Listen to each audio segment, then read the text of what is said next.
Hi guys, welcome to Dad to Dan. This episode we're going to have a little look at how we get a job in sales and maybe get some tips from Dad because he's obviously got a lot of jobs in sales, so I hope you enjoy. So I'm sure there's lots of people sitting at home and I'm certainly thinking, how do I get a job in sales? Great difficulty. Yeah.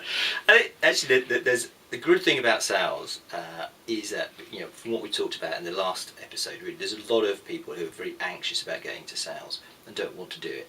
So therefore, actually, there's quite a lot of sales jobs available. There's lots of, because it's a job that people don't nobody really aspires to be a salesman when they grow up. You know, they want to, I don't know, drive a train, be a doctor, be a vet, or whatever it might be. No one really wants to be hard to be a salesman.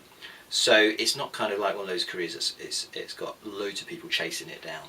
And it goes also back to the other aspect that I mentioned in the last episode, which was the huge amount of jobs that are actually in sales, because it's such a fundamental part of business that every transaction has to probably have a salesman involved somewhere down the line. And you think of jobs like retail, you know, a retail assistant, sales assistant, they're in sales, you know, or engineers now are often sales engineers because they're expected to upsell the products and, you know, as they're selling it. And even if you're self-employed, if you're an architect or even a lawyer, you know, there's still an element of going out and getting business and having to sell. So I think there is a huge amount of jobs there. So it's actually fairly easy, I think, for someone to find the right job. Right, so you sold the job to me. I'm looking for a job in sales. Where do I start? Well, the usual channels, I suppose, you know, newspapers, magazines. I think the good thing, you know, is within sales as well, particularly nowadays. You can go online, yeah, and there's loads of jobs, but I think that's always quite difficult because, in a way, the online market has become so huge, you know, for jobs that it's quite hard sometimes to filter through. Get specialist magazines. So if you're interested in catering, for instance, you know, get the Hotel and Caterer, a magazine, and in the back of there will be jobs, obviously for chefs and stuff, but obviously jobs for salespeople as well. But there's also a good thing about recruitment agents as well. The recruitment agents tend to have a speciality. They tend to specialise in a particular field, whether it be IT or healthcare or whatever it might be. So find the recruitment agents, you know, online obviously through, and then speak to them directly on the phone. I think you got to be when you think about what a sales rep's role is, going out and meeting people and talking to people, just flowing, you know, sending out your CV willy-nilly to agencies and companies doesn't really do it. So I do think, you know, you should try to pick up the phone and speak to people, because ultimately that's what you're going to be doing. So if you can't do it to get the job, you're not going to do the job, really, are you? So you want to be able to sort of show off a little bit that you're able to do that, so that they would look more kindly upon you. Exactly, yeah. Is there anything else you'd look at, you know, with companies or anything like that? Yeah, the other thing is obviously don't you know, focus on the products or whatever. Think about the culture of the company. You know, the thing is that you're not always going to be able to sell the thing that you want to sell. I don't know.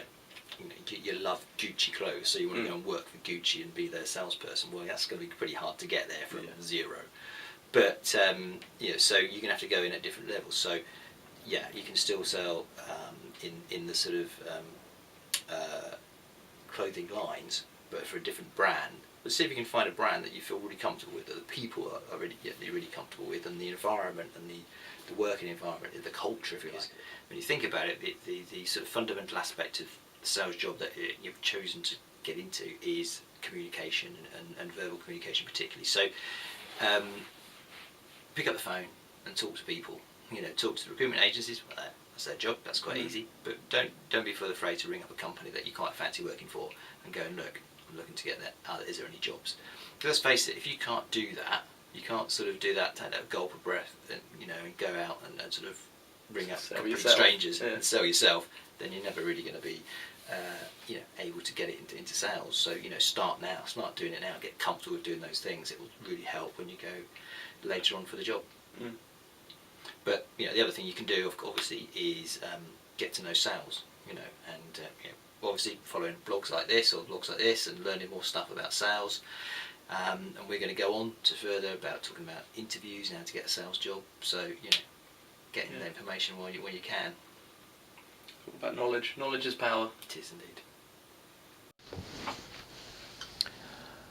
So hi. So now I think the next book I'm going to review for you is actually I never actually had it as a book. I've always had it as a CD. The Power of the 7 Habits by Stephen Covey.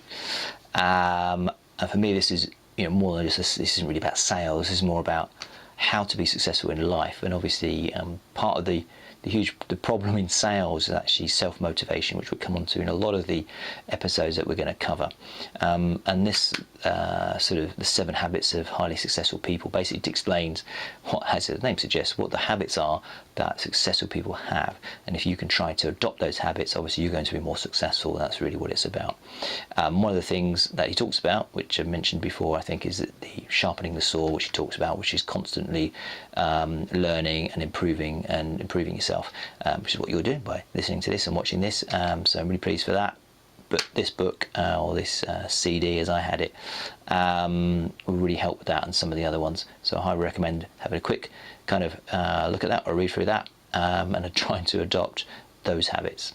Again, I'll put a link on the YouTube channel in the notes page so you can find it easily. Cheers.